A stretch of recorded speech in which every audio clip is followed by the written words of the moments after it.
sekhaya izolo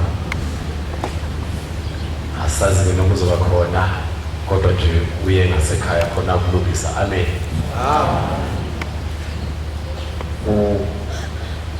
ukhona ukuthi makubonakala kufanele kulungiswe ngoba sisesontweni sizokhonza sizofuna uNkulunkulu kuba asithande sizomncenga ushembe ngobe nezulu ukuthi akhumbule nokhokho bethu ey'godlweni zosizi kukhona-ke abazophatha inkonzo uma kukhonakalayo kufuna sikuhlole sibheke lokhu ukuthi konakala kanjani njengale ndaba eyenzeke ngoLwesine noma ngoLwesithathu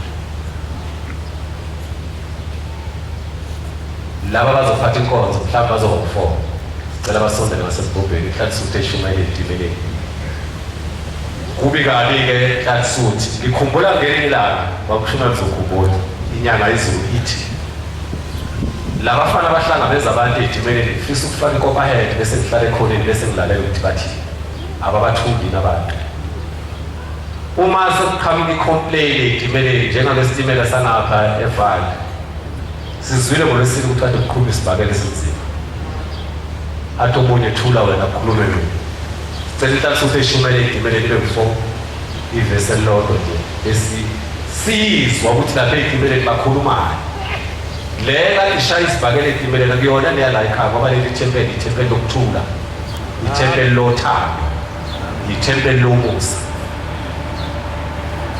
bayawusinda ngokuphephisa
Hlatsuthi eshumayela etimeleni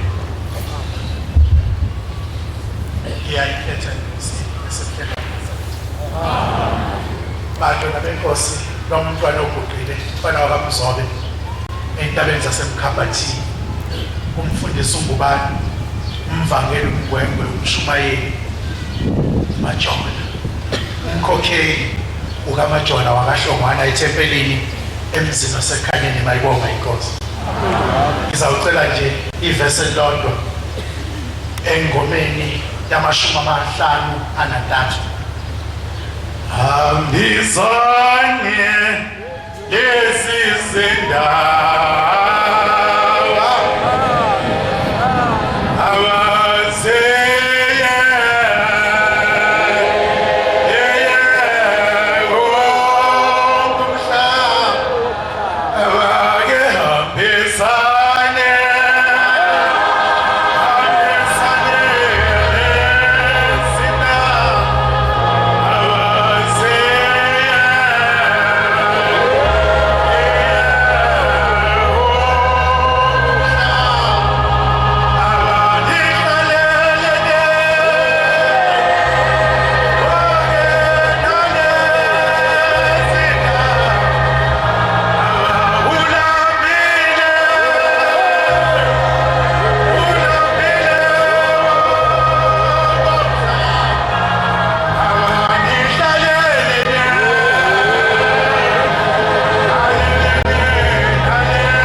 sibusise. Silandela ke indaba enkulu onyazi lwasezulwini mayibonge inkosi. Lento yala ikhaya iphelele kodwa kungenzeka nje uyihlubukele mawuyihlubukela uyihlulelwe yisono mawuyihlulelwa yisono indaba kaShembe iphelele. Amen. Ingakho siyesithi thina kubantu uShembe uNkulunkulu sikusho singakuhlonisi mayibonge inkosi. Kunensizwa yakwaVetesi ibuyezweni laseQwaqwa iwumsuthu lensizwa. Ngomunye unyaka isebenza la eCTD eMarket. Ihlala la ngaseGeorge Bush ngenhla kwesiteshi. Kwasekwenzeka lensizwa mayishayisa emsebenzini yenyuka ngenyawo mayizongena esiteshini eGeorge Bush yayisifihle insizwa cisho zazizine noma zazisithupha. Zakhombisana ngalensizwa ayimazi uShembe. Zakhombisana ngalensizwa zithe ithenye uye lo.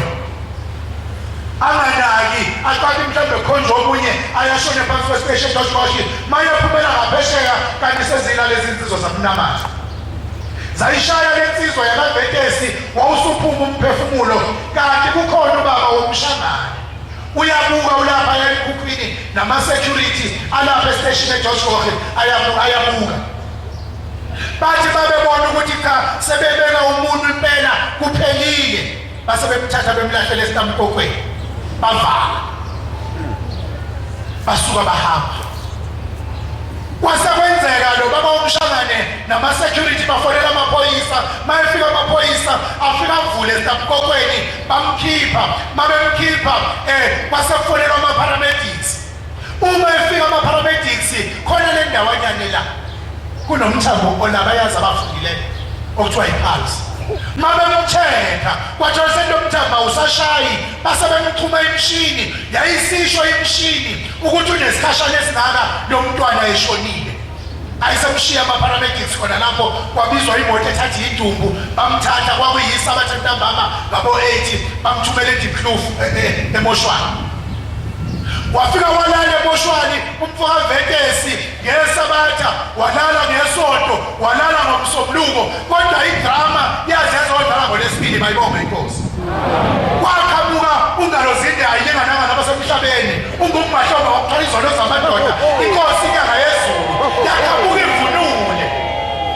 Ithi la insizwa yakaVetesi ngake ngayibuza ukuthi ngoba ngiyinhlangano thizeni kungani ngiphupha benhlangano thizeni. Wayesethi uShembe hayi mntanami ngimuShembe mina ngifuna utshela bonke abantu ukuthi uShembe kasiyena wamaZulu ngowabantu bonke ngizokunika ama-language awu-11 ozoshumela ngawo kubantu bonke utshela abantu ukuthi uShembe ngowabantu bonke mayibonge inkosi. Amen. Bathi bakwenzeka kanjalo kanti la esibhedlela la emoshwari balungiselela ukuthi makwenziwe uqhaqho kuzokwazi ukuthi kwenziwe i-postmortem ukuthi ngabe udliwe yini umfo kaVetesi.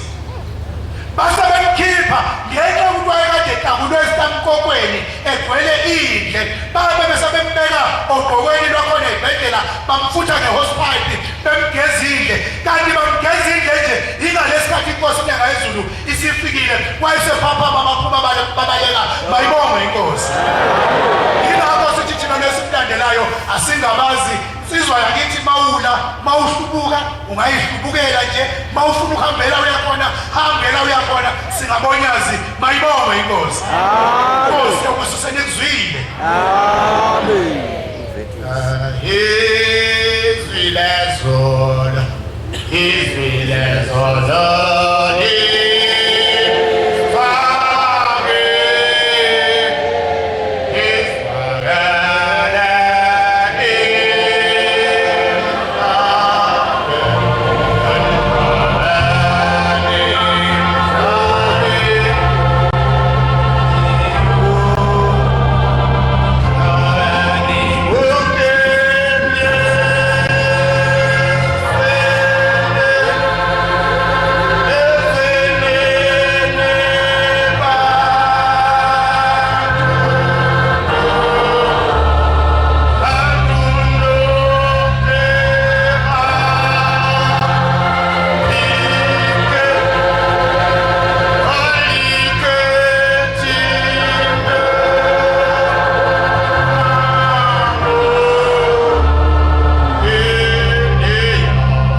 ukukepha ngwabangcwele ngiyinkosana yakwaChulu eNquthu phakathi kweNquthu neNkandla ngoba ngiseqhutsheni umshumayeli uChulu umvangeli Magundla umfundisi uGumede bantwana bakaNkulunkulu kunegama engilithandile igama inhlansuthi leli gama elithi inhlansuthi lona engilithandile baba othe mayikhuluma ubaba umphathi wathi inhlansuthi lona engilithandile kodwa inhloso yami ukukhuluma ngomnikelo wenhlansuthi etimeleni ukuthi ngabe uyabhani umnikelo wenhlansuthi etimeleni uyabhani ngaphambi kokuba ngifike lapho ngizoqala ngithi ukuthola incwadi engiyiphethe esandleni abaseGalatia 6:4 akube yilo ahlole umsebenzi wakhe khona uyabonga ngokwakhe kungabi ngokomunye ngiyabonga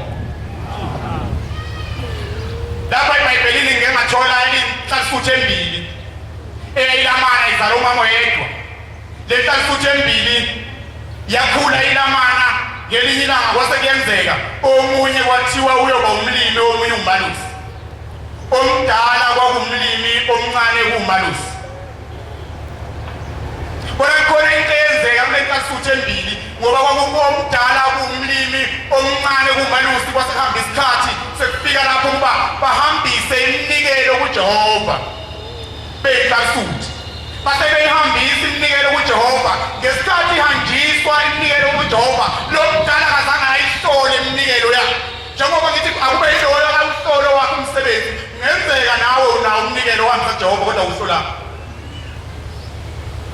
base kufanele bawuhlole umnikelo wase uhambisa omdala lo mncane wayibamba izimba ayibamba ayipotozela inkolo ayithola ukuthi ayile inani imfanele uShembe lo mncane yena wayibhele hanje konke kumsebenzi kaShembe wahambisa ngeyithele zayibolile wayihambisa wayifaka phakathi wathambisana kuyi waseyalahla waseyabuza wathi ukhalalani yini ubuso bakho kumnye kubele ekhayini ukhayini wabe senyubalisa ubuso ngoba yena wayemdala wayelindele isibusisa kangasithoba umnikelo wenhlansuthi etimeleni kunjalo wena namhlanje nami ngithe ngiphakame ngazi noma ke ngiyalahlwa yini ngesikhathi sifika phakathi kwabantu etimeleni kunegama elisetshenziswa ngobaba elithi inhlansuthi uma ngibe ngiyebhekela igama akulone lami akulone lethu kodwa ngacabanga ukuthi mhlawumbe uShembe wayeshingilusi ngoba kunabantu abasebekosha ngale bethi wathi uShembe umNazaretha uyobheka kithi kodwa ngaze ngithole kahle intshumayelo yakho kwakunganjani uShembe esho kanjalo ngoba kuyenzeka ukuthi umuntu athi uShembe wathi uzokubuza kithi umNazaretha kanti mhlawumbe wayeshingilusi ayebeka kobaba igama lakho inhlansuthi thina sasesithi hayi usho kithi bese kuba number 2 esitimeleni sithi sikhokha inkomo kaShembe ila ngifuna khona ukuthi lo yankomo ngabe kufanele uShembe akakube yiloyo wahlolo wakhe umsebenzi ukuthi ngesikhathi lenkomo ukhokha ngayo inkomo kaShembe uthi inkomo kaShembe lengikhokhayo ngabe indlebe yakho ayiwile iwiso izibungu yini leyo ukuthi abantu baphume babaleke ngesikhathi wena ukhokha inkomo kaShembe babaleke ukuthi batshela iqiniso noma babaleke ukuthi ukhokha inkomo kaShembe inkomo ezaqile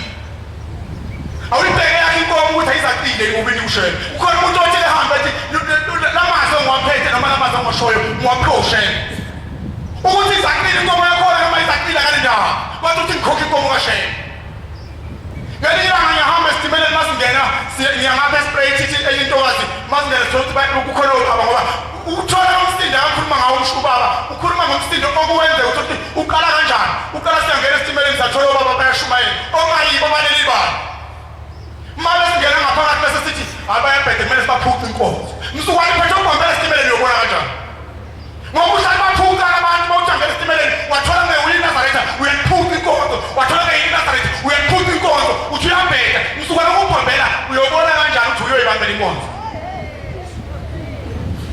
uyobona ngani ukuthi ujiva ukuthi hayi uyobona ujiva mangewe uyobona ngani ngelinye ilanga babomphathi ukhuluma lapho ukuthi kunendoda eyihlale ngaphandle ithi bangiqoshile esangweni namakhosazane bangiqoshele esangweni nomama nale nhlansuthi bangiqosha wasethi ngaphandle kanti ugombela ugobo wena uthi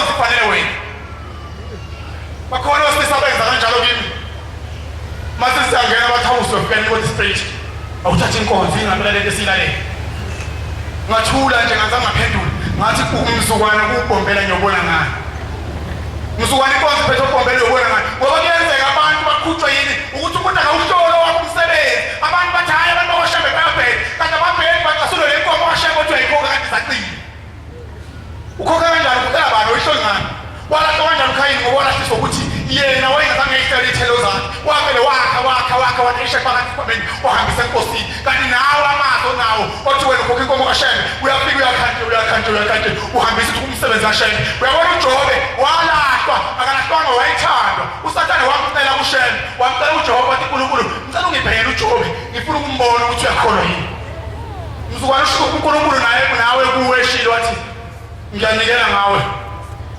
usathane bese usathane azenzela kuwe uyobona ngani ukuthi uNkulunkulu ofesene naye ngoba inkonzo wazi ukuthi kufanele amaNazaretha kuphela futhi ushemba akasozabathuma abanye ethi nishumayele etimeleni ngoba kuyenzeka ngoba singaka ukhona oyi-1 ongaphenduka ngenxa yani yokuthi kushumayele omunye noma engayini iNazaretha ashayeka athinteke abantu kugula khona kodwa sidindele ukuthi thina kuphela singakwazi ukuyisho ngoba ubona umsindi ungaka etimeleni ukhanda ukuthi thina sikuyikhwaga ngekhanda hayi ukuthi into engayazi ngisho ngoba ngiyayazi nami ngihamba etimeleni obaba beke bengifundisa iBhayibheli ngafunda ngase ngifundisa obaba bethi okwehlukanisa inkonzo yeSabatha nenkonzo ka-23 nenkonzo yasetimeleni akufani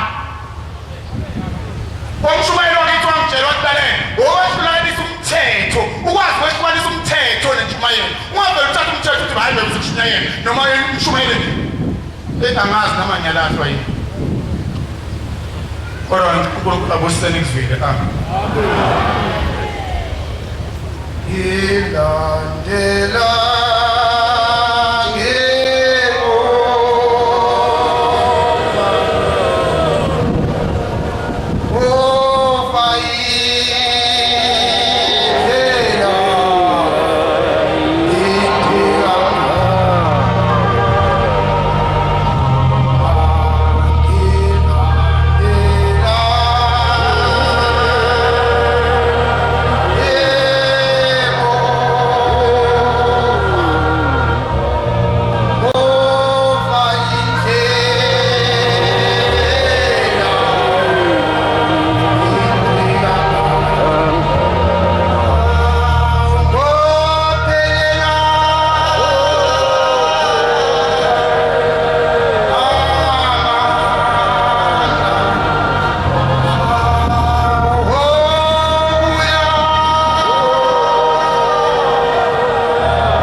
ngiyayikhetha inkosi yasemhleni uNyazi amen lo mfana wakwaSpisi hlalutha kwaSpisi ekhaya uSefrayeli ngingomunye oye ahlangabeze abantu betimeleni kodwa ngihamba ngeyitimela lezi zaseNaledi ngikhumbule enye indaba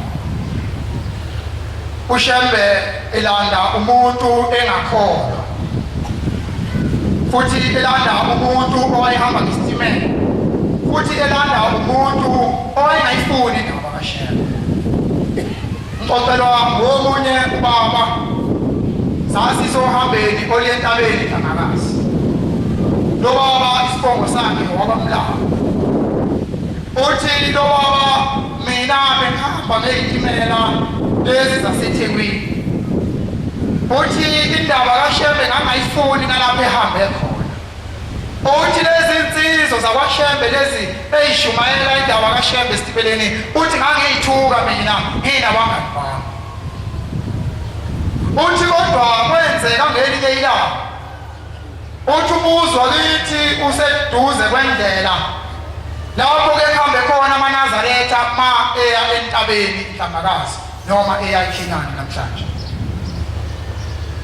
Uthi ngabe ngawabona ngobunye unyaka amaNazaretha ngoba mina ngangakholwa ngangihamba nje amacece ngokuthanda kwami, ngihamba nje iJedium ngokuthanda kwami, ithi ngihamba nje ngifuna intombi ngokuthanda kwami. Ithi kodwa kuleli langa kuJanuwari kuza amaNazaretha uthi zaphuma zamaphezulu sase siyawabuka amaNazaretha eza amaNazaretha eya entabeni engcwele iNhlangakazi. Uthi khona insizwa yamemeza phakathi esixukwini yathi woza nawe uyashiywa woza uyadliwa ephakameni. Uthi ngathithiza uthi yaphinda lensizwa yathi woza nawe uyadliwa ephakameni. Ithi le ndoda ngagijima ayothatha ubhoko lami khona ubhoko lomgangela uthi ngabuya nalo afike angena lapha ayithola lensizwa lena isingaphambili sihambile. Ithi ngayithola ezinye insizwa la uthi ngabuza uthi ngoba mina anginakudla ngizokwenza njani. Zathi insizwa asambeni uzofike udle lokho esokudla uzofike ulale la nathi esolala khona kwakusengamanazaretha nothando angaziye noma sina lo thina njalo. Uthi sahamba uthi kwasekufika endaweni lapho kuthiwa khona akwenziwe inkatha umuntu usezothwala itshe sekuzobekwa itshe. Ithi ke lensizwa ithi nami ngabuza ukuthi manje mina ngoba ngangikholwa manje kufanele ngibeke itshe. Uthi zathi lesinsizwa ngibeke nawe yenze yakhe inkatha ulibeke nawe ukuthi awusonti ukuthi awugqokile ingubo emhlophe akusho lutho nawe ngumntwana kaShembe. Then ungijwayela kancane eBhayibheli mfowethu uJoshua 4 verse 5. Ithi sahamba ithi ngalihamba kahle lolu hambo ithi ngafika sentabeni ngalibeka itshe ithi ngabuya uthi ngayiqhubekela ngazenzela imisebenzi yami yasemhlabeni. Ithi kodwa nganganje ngayifuni indaba kaShembe. Ithi le ndoda ngase ngiyagula. Ithi ngagula kakhulu ngabathengiwe inyangeni ukufa kwathina. Uthi ngabathengiwe ibhedlela ukufa kwathina. Ithi esibhedlela yilapho engafike ngashonela khona. Ithi ngawuza umphefumulo. Ithi le ndoda umphefumulo uphume emazwaneni omusophuma kumuntu. Ithi ngadlula emhlabeni. Ithi ngase ngihamba lolu uhambe ngalihamba lenkathi ngisaphila. Ithi ngathi ngihamba lolu uhambo ngahamba ithi ngase ngafika futhi esivivaneni samatshe amatshe emaningi. Ithi ngafika kuwo uthi ngathola indondomusa ngathola ugombela isitimela sampondo indamhlatha mayisa uthi yayimile ithi yayiphethe ubhoko esandleni. Ithi Nkosi mntanami sewufikile. Ithi le ndoda yebo sengifikile baba. Ithi lalela lapha ke awuthathelele yathi. Ithi alikhona. Ithi ngathi ithi ngiyabheka ngithathele ngathi hayi thathalele yathi. Ithi le ndoda ngalithatha leto. Ithi Nkosi libheke ngaphansi ukuthi linani likhonani kulo. Ithi ngathi mangithatha lelitshe bantwana benkosi ngithi ngiyalibheka. Ithi ngathola kubhalwe idate le engalibeka ngayo ngoJanuwari. Ithi ngaphinde futhi ngathola kubhaliwe unyaka engawubeka ngalo lelitshe. Ithi kwase kubhalwa igama lami kwaphinde kwabhalwa nesibongo sami. Ithi angazi lelitshe leli uthi lalibhalwe nini. Ithi wayesethu Shembe yebo mntanami kwathi yitshe lakho leli lelo walibeka mhla ungakholwa liwufakazi wokuthi wena walihamba uhambo. Imane fihliweyo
uThixo wethu niye phakathi eJordani ithi ke le ncwadi nithabathe amatshe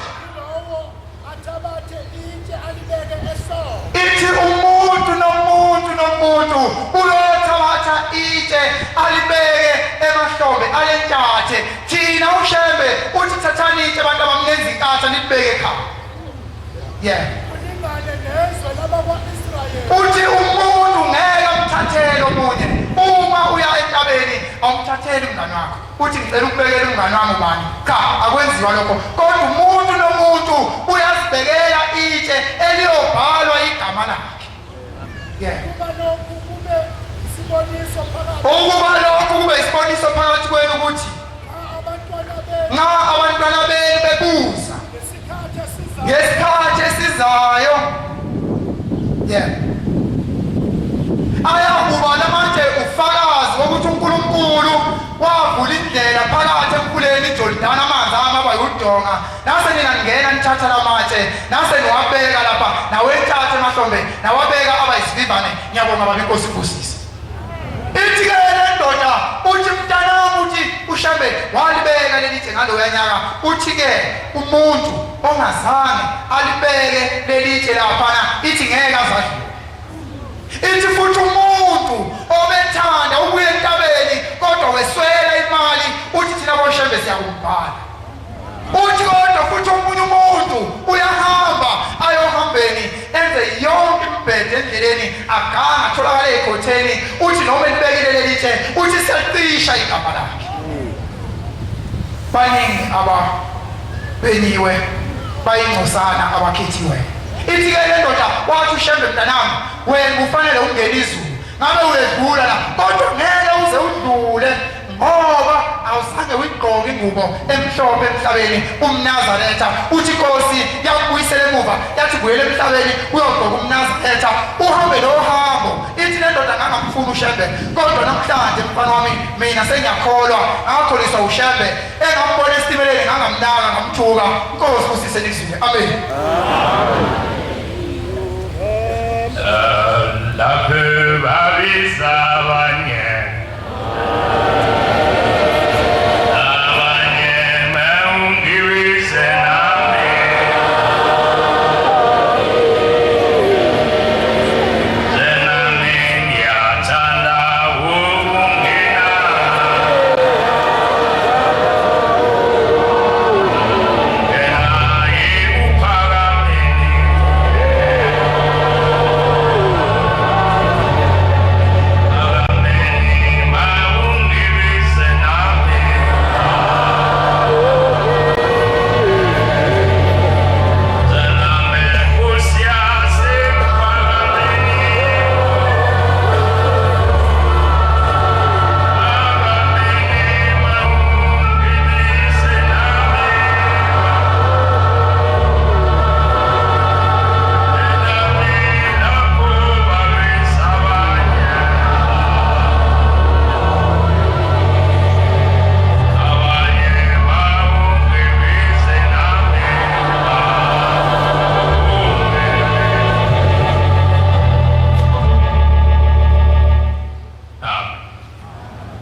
inzalo yawumsilikazi kaMashobane ukhumalo ngesibongo amen ngiphuma khona kwelikamsilikazi kaMashobane ngaphansi wenduna emphethe esizweni sakithi uKamu 3 isigodi enkuso ngokuhlala kuthiwa kuseCholotsho isigaba sakhona kuthiwa inyama endlovu lapho engikhona kwelikabulawayo idolobha beleli ngifike lapha eGoli-ke bantwana benkosi ngingumuntu nami owayefuna ukusebenza engingenalwazi lokuthi ngizobona uShembe lapha eGoli okuyilokho-ke ngithanda ukuthi nje ngikudlulise abantu abanye abakunaki zocela nje kodwa omunye angifekele incwadi ka-Amos 8 sahluko ngathi verse 11 ngidlulisa leyo nto ngoba abantu abaningi abakayiboni lento ngisho noma sebengamanazaretha bephethe ingubo emhlophe kodwa bakambona uShembe ukuthi usebenza kanjani ngathi singabantu. Ngichaza-ke ngokwami qobo ngendlela engiyibonayo uNkulunkulu angivezele yona. Lapha ngilapha-ke mina eGoli ngafika nje umuntu nami olokhu engene phuma ngamatoho, kodwa ngaze ngafumana ukuthi ngithola uShembe ey'timeleni. Ngale-ke ezweni engibuya kulo siyakhuluma isiNdebele, kodwa singesona isiNdebele lesi sakwaMahlangu. Thina singamaNdebele akamzilikazi, igama elithi maNdebele kithi livele ngabeTswana. Ma umzilikazi esuka lapha kwaZulu ezodlula ewela eButswana bakhalaza abaTswana bathi kibana abaNdebele bayadebela murawo, basho ukuthi uyasilandelela. Yikho-ke kwasekuba negama lelithi maNdebele, kungewona maNdebele, kodwa umzilikazi nje kuyisizwe sakwaZulu emankunini. Amen. Engithanda-ke lokuthi kuchazeke kahle. Ngakho-ke ulimi esilikhulumayo lapha lusuke lungesona isiZulu lesi engisikhulumayo ngqo, luxubile nje, hlanganisa isiXhosa nesiZulu kanjalo. Alukho nje ulimi olustraight, kodwa yilo esilufundiswa kuthiwa isiNdebele, kodwa ngoba silapha nje asikho eqinisweni lokuthi singamaNdebele, kodwa ngendlela esifike ngayo-ke sekunjalo. Ngiyacela ukuthi ngasona isikhathi ngokuchaza lo mlando, kodwa mase ngikhetha inkosi yaseKuphakameni unyazi lwesiZulu sukela nje ngonyaka engafika ngawo ngabe ngaphansi-ke kwethempeli lapho eJimistini kuthiwa iNazaretha nomfundisi uThomo nomvangeli uMalinga osanda kudlula emhlabeni, kodwa-ke manje ngila esandaneswe bantwana benkosi. Amen. Ngazethula-ke kubaba uMkhabela umphathi kanye nonobhala okhona lapha ekhaya umfoka nami la ecaleni kwami iyangibalekelela isibongo sami uSangweni bantwana benkosi. Ngazethula ukuthi hayi ngikhona la ekhaya, ngiye ngacela-ke ngale la ngikhona eJimistini ukuthi ngisebenzela la manje makungonakali la ekhaya ngokuba khona kwami bese kuthiwa kwaqhamuka nje ihlalisa ukuthi yafika yenza kanje. Ngazethula-ke ukuthi ngikhona la ekhaya ngokugijima. Ngiyaxolisa. Ngiyaxolisa khona lapha bese ngibona khona ukuthi umphathi mayesebaba. Kodwa-ke uShembe ngimbonile ngase ngiyamlandela ngaba lapha nje ngoba kukhona isivumelwano engisicelile etempelini kaNkulunkulu ukuthi-ke bengabe beyangichitha-ke lapha ngizanga ngokuganga ngize ngokukhonza nje ngokuphelele unyazo lwezulu. Amen. Kodwa-ke uShembe kuthema ngimbona abantwana benkosi ukuthi uNkulunkulu ngase ngiyinikela ngizelwe-ke mina la ngazalwa khona ngiyisizwa kwaSibanda. Ukuzalwa kwami nguSibanda bekhona nje umkhuba owaba khona egcekeni lakwaSibanda. Ngaqeda iminyaka engama-37 ngizazi ukuthi nguSibanda, ngingazi ukuthi ngizalwa ubani, kanti angiyena uSibanda umalume kababa lapho ekhaya engangikhulela kulo. Ngaqala-ke ukwazi isibongo sami kule minyaka engama-37 mase ngibhatshadiziwe kwaphela nje iviki sase siyafika isibongo sami ebuthongweni ngilele ukuthi mina ngumthungwa. Ngakhohlwa-ke noma sengivuka ngakusasa ngavuka-ke ngibambile lokho kuze kube namhlanje leso sibongo ngazama ukuthi ngingena kuso-ke bangamukela ngase ngiyaphelela kuso. Noma-ke ubaba wayengezile lutho, kodwa ngokomthetho uNkulunkulu ngoba uyathi umuntu ufanele akwazi ukuthi uma ezalwa uvusa umuzi woyise. Ngalokho-ke amacala kababa yiwo angiletha namhlanje ukuthi ngizokhozela kuNkulunkulu ngizohlawula nami inkomo yabakithi kuNkulunkulu omkhulu waseKuphakameni. Amen. Ngalawo mazwi ngiyacela ukudlula nje ngomsebenzi wonke ongakafundeli incwadi kaNkulunkulu. Ithenye indoda ebuya ngasezweni laseMozambique umzazela ngesibongo. Ithi lensizwa ngomnyaka ka-1986 yaba nendlela yokuthi ihambe iyehlane iyozila ilindele uNkulunkulu onguJesu ukuze imbone. Itshela ibandla eliholayo ithi yayingumfundisi weZayoni. Ithi yathandaza lensizwa kwaze kwaba yisuku ey'ntathu. Ngosuku lwesithathu ithi yaseyibuyela endlini. Ithe mayibuyela endlini yafika yalala ekulaleni kwayo mayelo ngingambona uJesu ukuthi themaseyilele ngasentambamba yathi ekulaleni yasimbona uJesu eqhamuka phela umhlophe weza wembethe ingubo ezinde ekhawula phansi ithi mayifika lapha ibona lika Maria emakhanda akhe uthi mayethi mehlo suka wabona kuyikhehla elinsudu elithwele isigqoko esimnyama ekhanda lifake ingubo emhlophe lempungo nje ekhanda uthi useyambuza ke lo baba ombonayo uthi uyambona mntanami uthi wavuma wathi yebo wathi angazi uthi cha ngikwazi baba uthi lalela ke mfana wami ngizwile ungibiza njalo nje uyangimemeza kodwa manje ungibiza kabi mntanami kuleli lizwe angifikanga ngegama lika Jesu ngafika kuleli lizwe ngegama lika Shembe mntanami mina nawe siyohlangana ezweni laseGoli eSouth Africa ilapho esiyohlangana khona mina nawe uthi wasehamba lomkhulu wavuka ke lo mfoka mzazele nalesi sibonakaliso wasetshela ibandla ayelihola kwathandazwa kwazima uxoshwa leli dimoni ngoba uShembe ubizwa kanjalo enkozweni ezisasebumnyameni ngisho nasesitimeleni ngiyayibona impi iba khona kakhulu mangena ngihlabelele kwesinsikhathi ngihlabelele ngibingelele kahle abantu bakaNkulunkulu ngenhlonipho masathi ukala nje ufunde iBhayibheli uthi yashumana bavele bahlabelele bathi akekho ofana noJesu bahlabelele impela bahlabelele bese ngiyabonga ukuthi hayi inkosi inkosi sengiyahamba uJesu wathi mabe ngakwamukeli thithi inyawo zakuthula uphume uhambe uzobathola abalamukela izwi ngalokho ke bantwana benkosi akaze ngilwisane nabo kodwa sibashiya benjalo le sizwa ke ithi mase kunjalo kwadlula isikhathi kwase kuthi ngonyaka ka1988 yaseyiba nayo seyibona isomiso njengami ibona ngathi khona isomiso esikhulu kakhulu lapha kubo yaseyiwela la ingena kuleli zwe laseGoli ithi mayifika yafikele endaweni engapha ngabophi nona yaseyihlala khona ngale izama uthola lamatoho yayingena iphuma emafemini ithi mayiloko ingena iphuma ngelanga linye yaseyibona umuntu wayegaxele ifotwe lalensizwa abeyibona emlaleni kwayo seyambuza ke mase bebengelelene wasembuza ukuthi awubani lona ogaxwe ifotwe lakhe uthi uShembe uthi wambuza ukuthi uyaphila wathi wathi ngambona wathi yebo wathi angifisa ukumbona kanti kwakuyisikhathi inkosi izofika lapha ekuthuthukeni ngaleso sikhathi uthi base behamba selifikile lolu suku bahamba uthi umzazela wafike naye wasemtshela lo wathi ngoba uzocela umsebenzi nje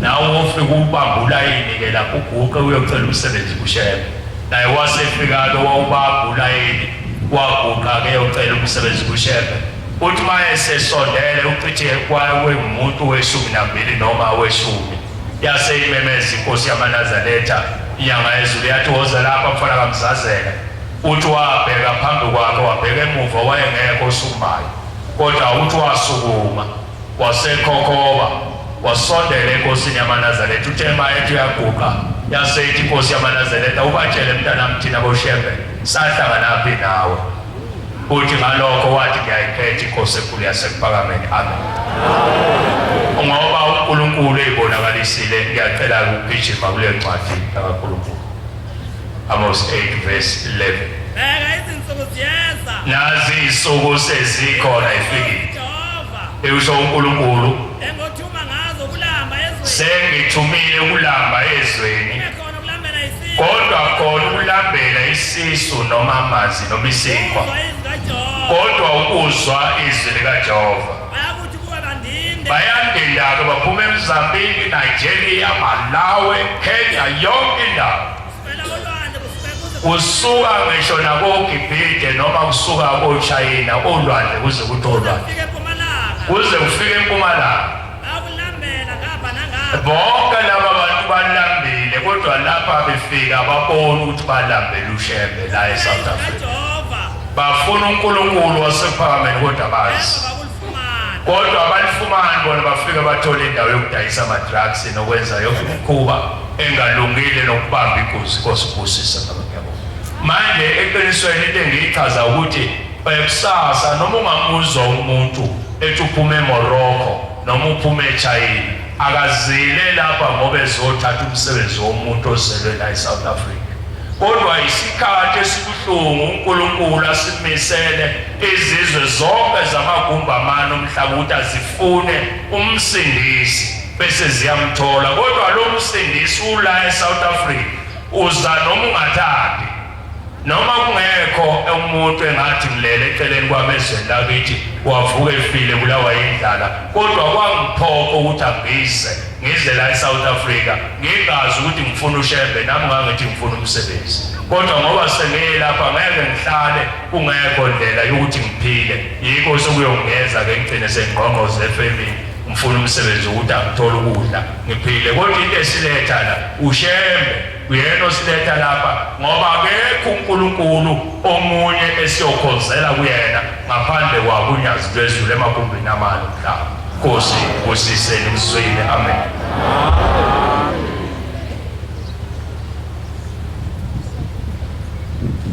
Siyabonga lokho ofakaza abafakazile, inkosi babusise. Ngicela nje ukuthi ngabe ngivaka ngithi inkosi unyazi yaphila walahlandeke kulo ebuhleni. Amen. Ngibe nenhlanhla nje ma inkosi ebuhleni ke unyazi uThixo wendezinhle. Ngafika iphumile wathi uvanga elichayilile izofika ibuya nje la ibuya khona abo qala ukhulume nayo. Amen. Luhlu unyazi liyaphila kakhulu alibongwe. Yoba nje selingapha ngangiyobika ukuthi umsebenzi kaNkulunkulu engugcotshelwa ngala eThekwini ngomise kanjani nangale izwi ngoba sizenzele. Amen. Nomshumayeli othiko namhlanje ngiphethe unyazi ngiyakhumbula amazwi othiko elangibusa ngawo ayiphushile mba hlakutshotshwa ukuthi lwathi manje ke sengiphethe unyazi angisenzi lutho ngaphandle kwabani konyazi lezulu. Sonke masivume siphathe unyazi. Njengoba nje sesiyivala inkonzo umshumayeli uthi angineluleke nginiqondise ekutheni ngasuka onyazini lwezulu. Kukhona into evamisile ukuthi sihluphe size singabaze ekholweni usizi nokuhlupheka. Ngiyibuke kakhulu ngibukisisa ngibona ukuthi cha khona kuhambe kahle lapha nalapha ya. Ukhona indoda lapha inkonzo inhle ufakazi ngangila ekhaya yakhuluma ngezinto eziningi ezinhle kodwa yakhala ngokuhlupheka ngosizi. Manje ke ngizohamba kakhulu noze ngibone kuphela November idala yami igcwele. Ngeza ngeJudiya ukuthi kunibona le ndawo mangikhumbule mangayiyeki. Ngesikhathi isikhathi babuyisabatha khona kwaZulu-Natal kwelinye lamathempeli yaphuma inkonzo ngoba izophuma nje kwadliwa izitambu kokudliwayo. Yayisibuza into ayisuthi yiphi ivunulo yesabathi manje nobhokolayo oluhle. Yathi mntakamkhulu wathi lo wathi lo obingelele abantu ekucela into kuye ubusecele engakuphi usuke njani lo muntu. Yathi leyiphendulayo usuke ngakufuni. Ithi lebuzayo uyazi ubani lo engicela into angangiphi ushembe ningahleki. Kwathi bakuphela inkonzo yesabatha le ekade yasekuseni sebexoxa mase bexoxe kanje yahamba ngathi ekhaya izange sayingena inkonzo yasemini wahlubuka umuntu nobhoko lakhe neyibheshe evulule wahlubuka ngesekhendi. Ngiyacabanga ukuthi amaNazaretha amanye inkolo yawo imile kule msebenzi nokuvuka emakhazeni ayidlulile yafika uNkulunkulu owabizayo ukuthi mhla esefa angene phakabeni kwaphakade lapho sibezola khona sonke. Uma inkolo yakho ime kule msebenzi yakho bethela ingedlulanga yambona uNkulunkulu uzohlupheka. Ngoba izinto ongazitholi uma uzicela uzohlubuka ubuyele umva ngoba awuboni lapho sibizela khona, awuboni lapho siya khona. Ushembe esesubulele ibandla ithi Nkosi isiqu sesibili ngezwe ngikhumbula kakhulu ubaba ngashiya esikoleni eMazimtoti ngamfika setanda ehlezi nedumbe ezintathu zakwanhlanzi zodwa Mbombela. Ithi ngathi lo muntu uyamthanda uNkulunkulu kodwa izenzo zikaNkulunkulu azenza kwezikhuni. Ngakho angifisi lapha eNazaretha nelaziwa yimi ngenxa yosizo ihlubuke libele emva ngoba le ndaba ngaze ngitshele yona. Ithi ke le ndoda mayisihambe sisekhaya sihlubukile kanjalo ufika ugogo wayo ozaluyise athi mntanami ungigilelani njengoba nje ukucela izinto ushabe ngakuphi ungazitholi ube kuzwa nami ngikuzwa ngiselayinini noma kwiqueue bese ngingowesihlanu bese kusela abantu abane ngaphambi kwami ebese ngiyafika ngishebe bese kuyaphela usizo lakho njengoba usumhlubuka ushebe sengibuyisele emuva lapho kuphela khona iqueue usizo lakho loqala phansi. Manje eNazaretha imisebenzi yethu ukukhona ukuthi akwedlule ekutheni ushebe uzosiphani akwedlule kwizinto zonke akuboni ikhaya abangcwele la sibizelwa khona ngoba inhliziyo yethu yokukholwa isitakhe ekutheni ushebe uzangiphi imoto mayingakuphile ngizobele emva uzofika nezulu usuhlubukile. Ngiyabuza nje ngiyafisa ukuthi inkolo kaNazaretha sikhumbule ukuthi lezi zinto ezinkulu usheba zenza uzibonakalisa kodwa yena usifonela kuphi ezulwini. Uma kuwukuthi ukhokho wakho icala halikahlawulwa lento ifunayo pho uzothola kanjani? Shemba kanacala ukhokho wakho uma zingcolile izandla zakhe uma ushembe emnika into ingezi kuwe ushembe ukuhlubukelana wenzeni. Umshumayelo wami uthi ngesinye isikhathi ngiyawazi nomuzi kwakunosizo olukhulu ngisho tshala umbila nje awuncashele isidaba sibikho lingani izulu libe nomdumo wemvula kube kuhle imizi itshalo kulomuzi nje wakwamabhida noma bangatshala inhlobo nembewu akuchumi lutho ayikasigani ingane baze bayakhona umshumayelo wakithi wezinkonzo khona uthe sekube ekhaya kwafika umnumzane walowa muzo sewashona wambiza negama ngoba uma kamshumayeli wami babe yintombi kanye nalensizwa wathi sakubona mntakano Mavithi uNomavithi umakhuzwayo ozala umshumayeli wakithi ngikubonile lapha kithi yothandaza akho mthakathi obulala umuzi ukuthi zingadani ingane batshale ingabi khona ukudla yimi lo ngahamba akaze bangenzela umsebenzi ngibheke uthi ngayibona inyawo zimtholo zingaka wandizula ngaphandle komuzika abangenzela ukuthi khona nje zingadani ingane betshale ukuthi angabikho ngoba yimi abangenzela umsebenzi akho mthakathi obabulela kho mfundisi obathandazela baphile boze bangenzela umsebenzi wesiko.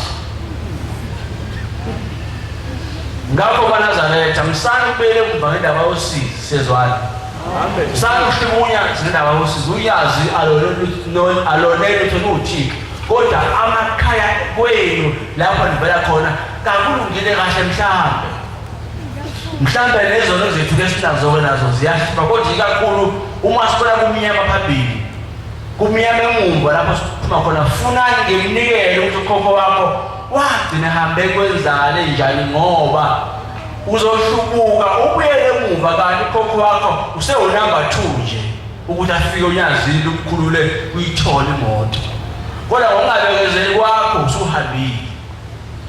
uDanyeli lapha eBhayibhelini nofunda ekhaya chapter 10 wake wathandaza 10 insuku za 22 kwafika ingelosi kuye yathi isikhulu saseParasi yasho njalo bese ngivalele sangijamela futhi intimidation sangijamela kabi sangithibela kuze wafika uMichael wanqobisa impi ngayinqoba nangu umthandazo wakho uNkulunkulu kodwa wezwa ngemini yokuqala uthandazile hayi namhlanje kodwa bengibanjwe isikhulu saseParasi singithibele emkhathini okuthiwa yini zomkhathi waze wafika uMichael ke Lwisana lempike senginqobeleke sengila umthandazo wakho uphenduliwe kodwa after 21 days delay unempe phezulu.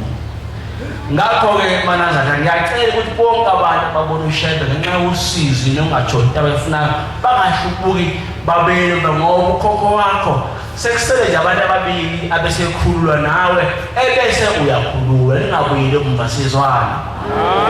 Benikhokhela ngalokho inkosi ibusisele kuzwile. Ngicela 142 esovala ngawo emva kuba sesithandaza bawubheka asibusele inkonzo inkosi ibusisa ukuphakama kwabangcwele.